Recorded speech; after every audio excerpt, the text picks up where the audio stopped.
বিশ্বনবী রাহমাতুল লিল আলামিন দরবারে গিয়া কইন আল্লাহর নবী গো আমার আল্লাহ পাক রব্বুল আলামিন আমাকে জান্নাত দিবেন। আল্লাহ নবী বিশ্বনবী রাহমাতুল লিল আলামিন ফরমান ও সাহাবী সাল্লাল্লাহু আলাইহি কেন কও বলে মানুষ আমারে দাম দেয় না। কিভাবে তোমার মানুষের দাম দেয় না? বলে কুসুম মুসলমানের মেয়ে আমার সাথে বিবাহ দেয় না। বলে কারণটা কি? তা বলে বিবাহ দেয় না, আমি এদিকে হইলাম খালো সাহাবী, মদিনার সবচেয়ে গরিব সাহাবী, এদিকে না হজরতটা বিশ্রী খালা, আমার সাথে কোনো মেয়ে, কোনো মদিনার কোনো মেয়ে আমার সাথে কোনো ব্যক্তি বিবাহ দেয় না, আমার দাম দেয় না মানুষে। এদিকে আমি খালা সাহাবী, বিশ্রী খালা, না কো চেষ্টা, মদিনার সবচেয়ে গরিব সাহাবী হইলাম আমি, আমার কি দাম দেয় না। আমার আল্লাহ পাক রব্বুল আলামিন জান্নাত দিবেন কোন দিকে। তখন আল্লাহর নবী বিশ্ব নবী রাহমাতুল লিল আলামিন ফরমান ও সাহাবী টেনশন করো কারণ নাই, তুমি যদি আল্লাহর হুকুম নবীর তরিকা মতে দুনিয়ার জিন্দেগীর মধ্যে চালাইয়া যাও, মৃত্যুবরণ করার পরে আমার আল্লাহ পাক রব্বুল আলামিন তোমার জান্নাত দিবা। সুবহানাল্লাহ। বলে আমারে মুসলমানের দাম দেয় না কেন? বলে দাম দিব।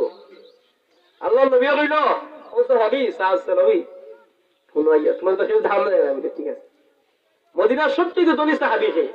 বলে মদিনার সবচেয়ে ধনী সাহাবী ইসলাম আব্দুর রহমান ইবনে আউফ রাদিয়াল্লাহু তাআলা আনহু। ঠিক আছে, আমি নবী কইলাম তুমি তানোর মেয়েরে বিবাহের প্রস্তাব দিয়ে দাও। সুবহানাল্লাহ সুবহানাল্লাহ।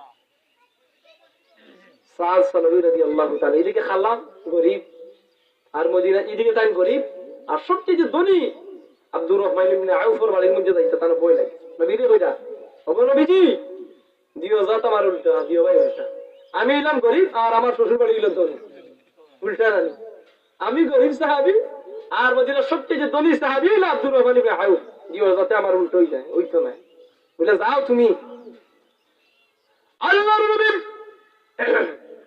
বিশ্ব নবী রাহমাতুল লিল আলামিন দরবার আল্লাহর নবী সাহাবী সাল্লাল্লাহু রাদিয়াল্লাহু তাআলা আনহু আল্লাহ নবী শুনে রাহমাতুল লিল আলামিনের কথা শুনিয়া আব্দুর রহমান ইবনে আউফের বাড়ির মধ্যে গেলাগি।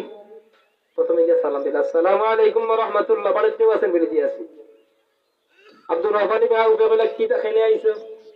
যে তোমার মেয়ের বিবাহের প্রস্তাব লইয়া আমি আইছি। গেছো তো বেটা হরিয়া, তুই খালা সাহাবী, বিশ্রী খালা, মদিনার সবচেয়ে গরিব, যা সরিয়া যা। দমক দিয়া দিলেন সাল্লাল্লাহু রাদিয়াল্লাহু তাআলা আনহু। আল্লাহ নবীর দরবারে আবার আসছে। তাই কিন্তু কইছে না আমাদের নবী পাঠাইছে না, ইয়া যদি কইতাতে তো সম্মান করলাম।